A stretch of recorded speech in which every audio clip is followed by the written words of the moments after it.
Hi,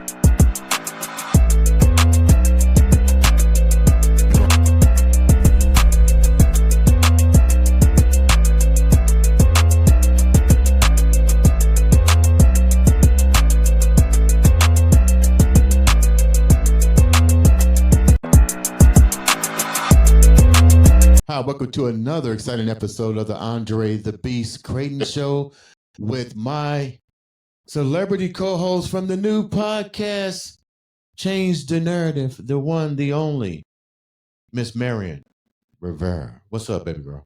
Nothing much. How are you? I'm doing great. New podcast premiering this fall. Tell me about it. Let's talk about my podcast a little bit. It's called Change the Narrative. We will be talking about all kinds of different topics, mental health, fitness, you name it. We're going to talk about it. We want to inspire people, ignite their voice, give them something to refuel their purpose on. Mm-hmm. And but we're going to have fun doing it at the same time. It's not going to be all just serious stuff. I see a little Puerto Rican accent going on. De vera, yeah. What was that? De vera que sí. Yeah. Okay, what about... We're going to have some mofongo for lunch, right? Yeah, some shrimp mofongo. Yeah. So let's just talk about today's guest on the show, and congratulations on your new podcast premiering this fall. But I like the name Change the Narrative. So let's bring a little bit of that change to the narrative to our guest today. Imagine losing your husband. Imagine trying to reconstruct life in general. Imagine that. And being a woman, you're a single mother of 4 daughters. Yes, I am. I know what it's like to be a father of a young girl who's now an adult. I know some of the struggles, but to lose your life partner, that's a difficult ball game, all by itself. Today on the show, we have a young lady who's definitely has overcome a lot. A pillar to her community, a pillar to her family, and a friend to everyone. She's coming out. She's already launched a new book, Life After Divorce. Delicious chocolate from the company called Chocolate Delights. You ate all the cookies that she sent. So I'll be asking for some more of those later. She don't want what's over there on that table. They're gone. Without further ado, let's welcome to the Andre The Beast Crayton Show, Frema Kennedy. What's going on, baby girl? Hello, how are you guys doing today? We're doing great. Before we get started, tell the viewers a little bit about who you are, Miss Kennedy. Okay, well, I'm Frema Kennedy. Some people know me as Miss Let's Sip and Talk. I have a book out called Life After Divorce. I decided to do that once I kind of strayed away from doing other things in the community. I wasn't fulfilled. So I was like, another way I can give back is by sharing my journey. So it's a self-help book, actually. And then in addition to that, we do have Chocolate Delight. A good friend and I started that company up because we wanted gourmet sweet treats. So we specialize in all kind of from chocolate covered strawberries to different flavored cookies. We have 10 flavors out now. And our website, is launched. So you're welcome to order. We deliver all over. So yeah, that's a little about me. I got my hands a little bit in everything. Single mom, divorced. So my ex-husband recently passed. So I'm just a lot going on right now. So is the book Life After Divorce and the loss of your husband, how did all that transpire for you? I know it's going to probably be painful, but how did all that even take place? Well, actually, I started writing before he actually passed, so it made me kind of skeptical, as if should I continue this journey, because I was sharing real life scenarios, right? So I kind of questioned if I should have continued with writing the book, because I was sharing things about my life, which includes him. But once he passed, I felt, this is just something for me to continue to go on, because maybe I can dedicate, the books to him or something along those lines. But it was a struggle to even get through it, being that I didn't launch it until after he passed. I didn't know if I wanted to continue, but I would start writing before he actually passed away. So it was a struggle, honestly. I What actually was submitted, have part 2 out as well now. what So was the it's like struggle? a series type thing. What was the struggle part? Because when he was alive and then unalive, so I'm pretty Mhm. sure when you're talking about the unalive part of the book, you're talking about the good, the bad, and ugly of a relationship. Let's get real. All relationships are not good, and my hats Absolutely. off to you for being so transparent with a book such as that. But Yeah. when you lose somebody during this phase, it has to be difficult because now you probably have what is called survival remorse, that you probably go back and ask yourself, should I have been so transparent? Or maybe you question a little bit of the transparency because Right. you wanted to protect your safe zone. You know what I mean? You don't want everybody knowing every skeleton in the closet, but still you want to be Right. transparent at the same time. So let's take me down the first part of the book, the good, the Mhm. bad, and the ugly, and then how did that change once the unaliving took place? How do you go back and write and not have survivor remorse for something that you may Right. have put in the book? And that's exactly what I struggled with. It was like, oh my goodness, am I being too transparent? Because there were infidelities in the marriage. There were times that in the book, I shared how I felt, with some of his behaviors. So all this was written prior to. So when he did pass, it made me feel like maybe I am sharing too much. And then I caught myself worrying about how people would view me Right. sharing that after he's already gone. But again, in order for me to help someone, I have to be transparent. I have to get through those hard patches and share my real reality. In order for it to be a self-help book, I had to keep it real with myself and real with everyone else. So it was a struggle to put it out there, but I was able to get through it knowing that I will be helping other individuals out there that's probably I could help prevent them from making the same mistakes that I made and look at things differently. I'm big Like on perception and how you what view was things. what were some of the mistakes that you made? Like how old were you when you got Okay. married? How were you young? Were you old? Did you see I'm red young. flags at a time? Like what were some of the let me rephrase this. I've never been married, but Okay. I have Neither have I. okay, so you probably understand what I'm about to say. We don't always see the red flags in situations. How old were you when you got married? How did you meet? And what were some of the things that was so out of the book? What are Hmm. some things that you see repetitively happening with other people that they're now sharing with you on social media? Okay. So him and I kind of grew up together. He was 17 and I was 19. The first red flag was he lied about his age. Of course, we're young. So I felt like, okay, as I was 19, he was 17. I don't know if I said that right, but he told me he was 19 as well. And I didn't learn that until maybe a year or so into the relationship. And then we got married. Let's say I was 22 when we got married. So we were still very young and wed into a relationship. Some of the things were, um, we started out, as they say, quote unquote, Bonnie and Clyde, always together, right? Until children became involved. Now I'm solely the parent and he's still able to go. So that's some things that kind of transpired, but it became overwhelming because it was constantly going, going, going, going, going, going. And I Mm. accepted that the beginning of the marriage, throughout the marriage.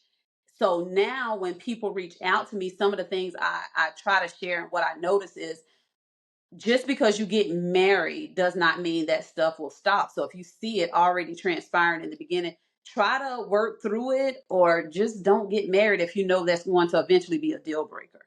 Mhm. So that's something I did not do. I seen the red flags, and instead of me maybe walking away or trying to work through it, I did this tit for tat. Again, I was young. So he would go out every day, every night. I would make myself go, and it was just it became very draining. And then now it's not just that was going on. Now we got financial struggles. Now one is stepping out in the marriage. And it just became a lot. It just became a lot to deal with. So I definitely seen red flags. But then again, one of the excuses, we were young, which shouldn't be an excuse, but we were young. You mentioned kids. I mean, Mhm. when does the kids get taken in consideration? Because you're young, and when you're young, let's get real. You don't really have parenting skills. Let's get real. You don't have Right. parenting skills. Right. So did the kids suffer? How many kids did you have? Did the kids suffer from this We lack of maturity? we have 3 children together, and they did suffer. And being completely honest, I didn't learn that they actually suffered until I'm gonna say last year. And the Wow. reason that is my oldest, he's 20, he'll be 21 in August. And he moved away. He's living in Georgia now, him and his girlfriend. So now we really have these adult conversations. And he would tell me how he felt it wasn't fair that he had to raise his siblings. I had my kids back to back, so right now my middle son is 17, my daughter 16. Well, actually he just turned 18, but that's how close they are. And then my Mhm. oldest is 20, he'll be 21 in August. So he came and he was like, Mom, I didn't feel it was fair that I used to have to watch my siblings. And I'm like, Holly, I would never make you do anything like that. You were young yourself. And he was like, but Mom, when you would leave, I'm there with the kids. So I was like, oh my goodness, this whole time I never knew that my tit for tat by me leaving, because my Mhm. husband's just getting home 6 o'clock in the morning. So now I'm packing a bag to go stay to my friend's house all day. He's leaving too. I never knew this, Mhm. until my son and I start having these adult conversations. So I didn't realize they were suffering until, like I said, present day, Mhm. from not just my behavior but their dad's behavior as well. So yeah, they did suffer. What about your other kids? I mean, that's really Um, I see that I happen to a lot of people, but mhm. have your other kids came forward with things that they saw and they felt, or they just keeping it locked inside? um they kind of, my daughter, she hasn't said anything. Now my other son, also in the book I mentioned I was abusive.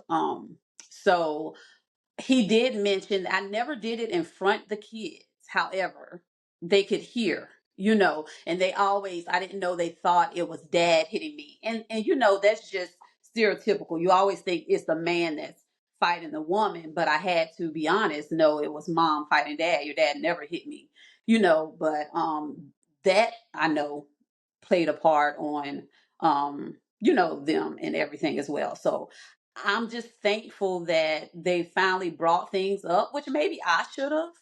Mhm. But I'm glad they brought things up so I could clear it up. So I don't want someone thinking the wrong thing and then it's me You instead, brought because up I wasn't something. perfect. You brought up something that my hats off to you for being transparent here. You brought up the fact that Hmm. you was the one being the abuser. You was the one that was doing the I hitting, was. and Hmm. I think people need to hear that because you're right. It's Yeah. always the man, but why did you do it? Did you do it because you were seeking attention? Did you do it for the word? What she say? Because she was young. What were the Mm-mm. reasons? Not justifying putting your hands on anybody, No, not at all. Right. but Right. but I the fact had this is, this was a thing woman of that did I had this thing of I don't like to be ignored per se. So he was one that was able to brush things off, walk off, whatever. And I'm like, okay, so I need to do more. Maybe that does go to kind of attention then, because it's like he wasn't giving me what I needed. You're ignoring me. You're acting like this is not serious. So it just made me want to lash out and hit and all that stuff. And actually, I don't even know if that's true. The only reason I say that is because I've, I've been fighting since I was in high school. Like my high school sweetheart mom would have to call my mama about it, or I'll get suspended for fighting my boyfriend. So I don't know where that came from. I asked my sister, wait a minute like, now. why am I Whoa, this way? hold down, hold down. You open up Pandora's box. You might miss your lunch now, dog. I'm about to You do a might part miss two. You had missed your lunch now. So what was it like? And the only reason why I'm saying this, these behaviors, and we just had a guest on the show. We talked about this. These behaviors come from what we see in our household. Your first lessons of growing up Mhm. starts in the household. So what was it like in your household? Was your mom and your dad arguing? Was there detachment between them two? I have. And that's what I asked my sister, like, where did this behavior come from? Because I never seen it. My mom and my dad divorced when I was 3. So I vaguely remember anything, but she did say that my mom did used to lash out on my dad, argue and stuff. So I probably seen it and just kind of blocked it out at such a Mhm. young age, but it had to come from somewhere. So Right. yeah. Well, you Yeah. got a question? No, I was just gonna say the part where you said where your oldest Mhm. felt expressed to you and said, "Mom, I felt like I was in charge of the other kids. I felt like I was in a position to take care of them." I can Mhm. relate to that. I'm a single mom of 4 daughters. My oldest daughter just recently, she's 25, was talking to my 16-year-old and letting her know just in conversation how she felt isolated in her childhood. Mm. 3 of my kids are from one person, and then my oldest daughter's from a previous relationship. So when my 16-year-old said that to me, it kind of stopped me right in my tracks.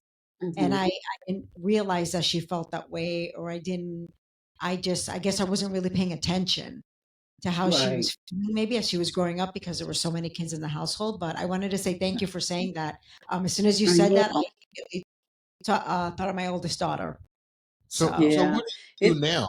What do you do now? uh, Because your son has shared with you feelings. So that means the other kids, whether they come to you or not, not. there's some I emotional. don't know. I'm not honestly, I just don't know. It's so much going on right now with my kids, well with my middle son, mentally I don't know if I have the mental capacity to actually have that conversation yet. I will. I Mhm. just don't know when I'm gonna be able to do it.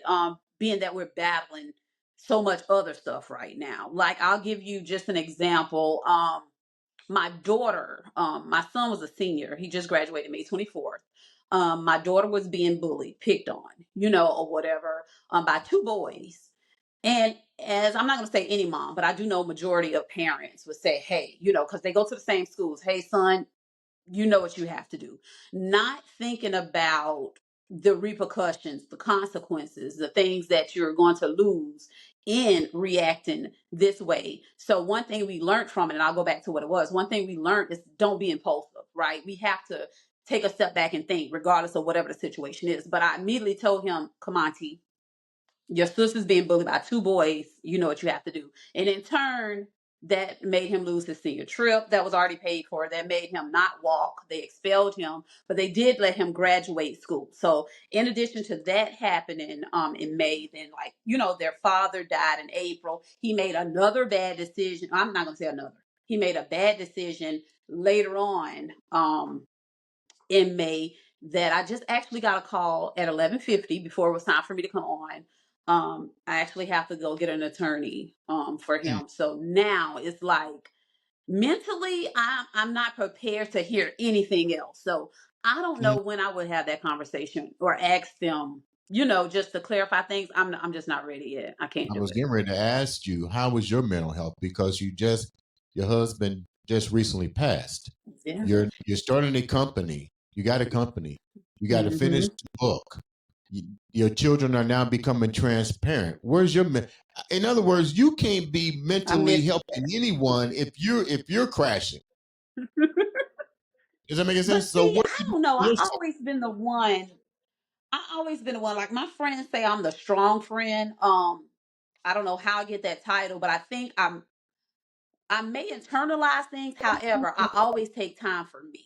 Like I'm very selfish in a way, and I've been called selfish, but that's the way I get through things. If Frema needs time off, she's taking time off. If Frema can't help you, it's a no, and I'm not going to feel bad about it. So I think that's how I get through a lot of things because I take time for myself. Whether it's as soon as I get home from work, if I cook, I'm in my room, just D&D on the phone. I'm taking mental notes and put my life back in order. Mentally, I think I'm fine. I just know I can't take on too much more, so I'd rather not put myself in that situation yet. Mhm. So I would say I'm okay, and I can help others because I am very transparent, and I want people to learn from me, and I want to give feedback, and I want to share my story so I can help the next person. Because again, I was not perfect, and I still don't do things perfect, but I think I give pretty good advice and feedback because of my transparency. What part of the book are you getting what part of the book are you getting the most response from on social media that people are reading? Like what part of the book is it the first part of your journey? Is it the second? Is it the third? Is it the infidelity? Is it the raising of the children? Is it I'm too young? What part of the book is resonating the most with people that you thought would not even resonate with them, but it's almost what's the word I want to use? Almost going viral, so to speak. Well, I do know one of my friends. She lives in Tennessee. She was taken back because of just the part of me reflecting, right? So it takes someone to actually look in themselves and not always point the finger. So I think that is what is getting the buzz going of how the now me would have said, well, I could have did this differently. Like for an example, it was infidelity on his behalf at first, but instead of saying, like we need to separate, get out, or whatever, I could have asked more questions. Well, am I holding off on sex? I don't know if we can say that on here, but am I not doing something on my part? Am I, like I could have asked myself more questions. I could have talked to him in a more adult manner rather than just blaming a finger, because it had to be a reason. Some people just cheat to cheat.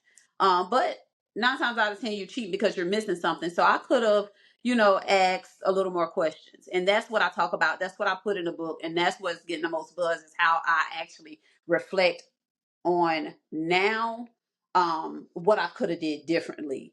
Because it takes two in a relationship. So we can't just always point the finger on one person, unless this is just, we can. But I put Did you myself ask in the situation, and I reflected back on it. did you ask that question to him prior to his passing? Mm. I didn't ask that question, but we were able to talk about. He would always mention how I never wanted to go anywhere with him. I never wanted to do things with him. And the type of person I was, I don't like to hurt people's feelings. So I just kind of, you think what you want to think. I'm not going to tell you the truth because I don't want to hurt your feelings. But as I got older, it was like he brought it up, and I said, because I had to pay for everything. Like, you would get dressed, and he'll say you get dressed up and go with your friends. But when I ask you to go, why would I want to always go somewhere with you, and I'm always got to put the bill? Three. So yeah. So my question here is, you recognize so much stuff is going on and mentally draining at this particular point. Your middle son is going through some stuff, and we don't have to get into that.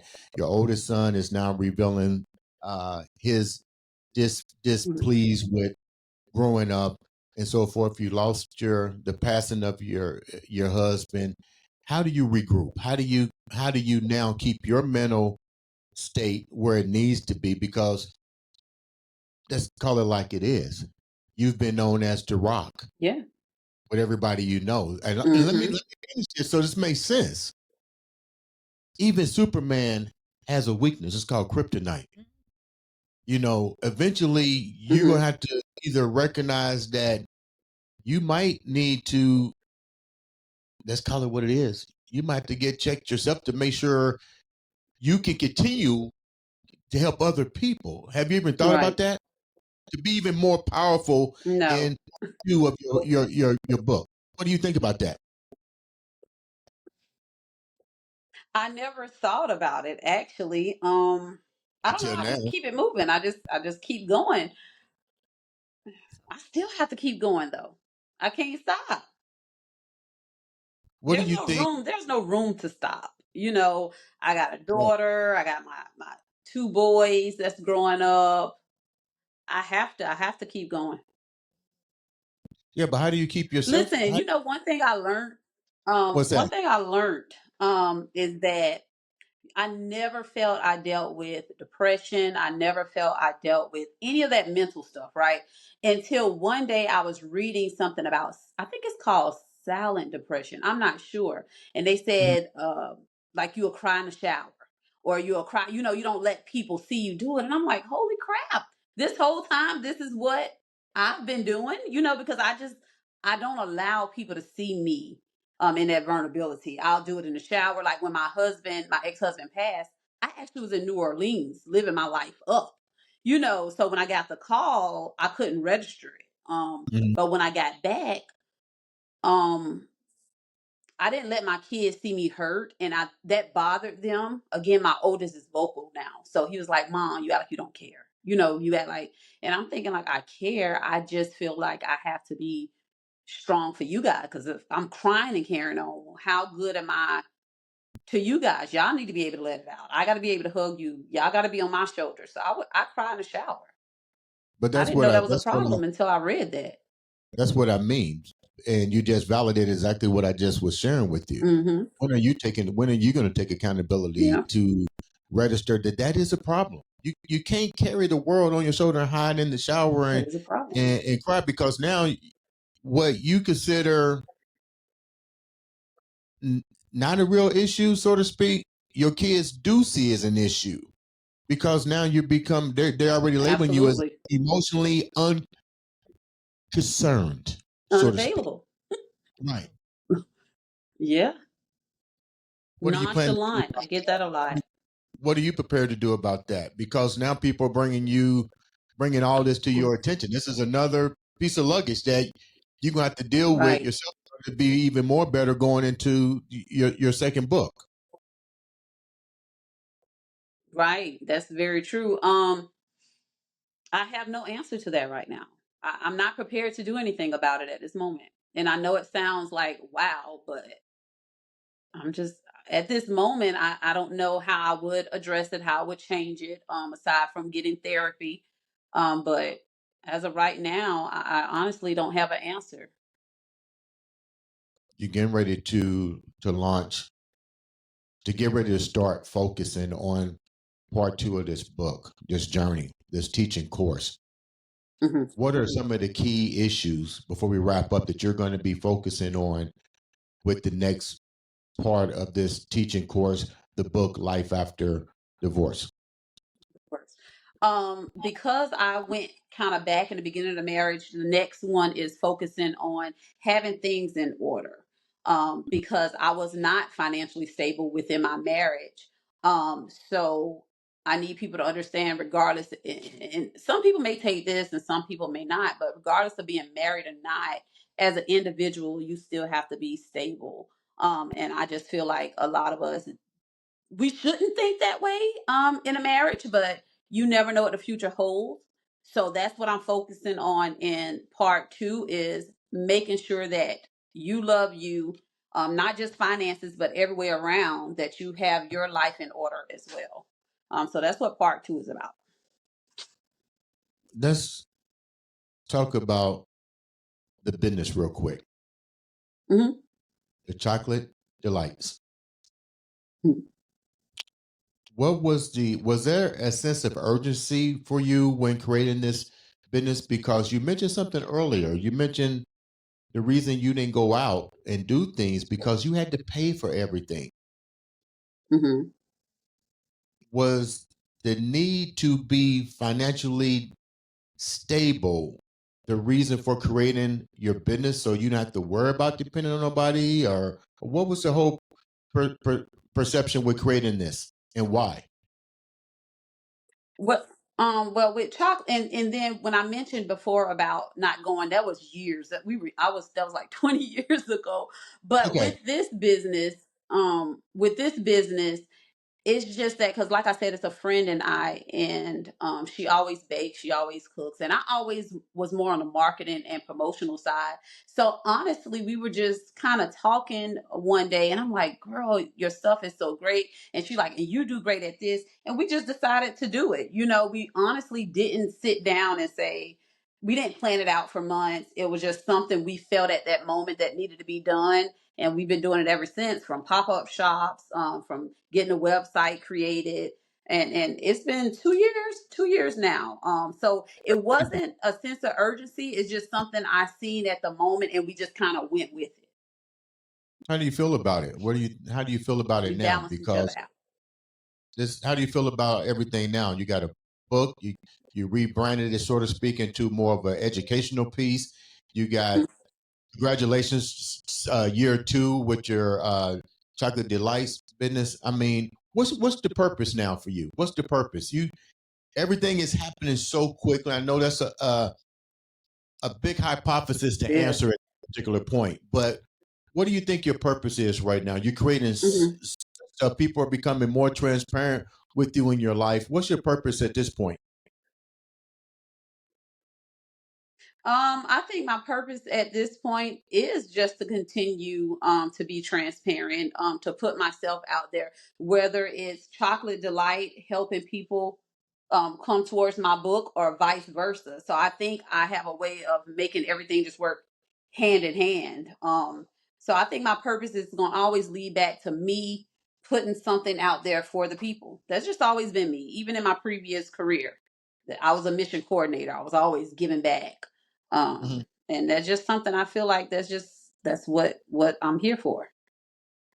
And I'm sorry for the loss of your husband, but my question is, our reference is pretty deep. Like, if you had to do it all over again, what would you do differently? Nothing. That's why a lot of people call me weird. I'm gonna be honest. I live life with no regrets. And that goes back to when I say people say I'm selfish, because Frema's gonna do what Frema wants to do, what she feels she needs to do. Mhm. I live life with no regrets. Everything I've done, I'm not gonna say, oh my God, I'll never beat myself about any decisions I made. Um, I wouldn't do anything different because I'm big on you got to find a positive out of every negative situation. I don't care what it is.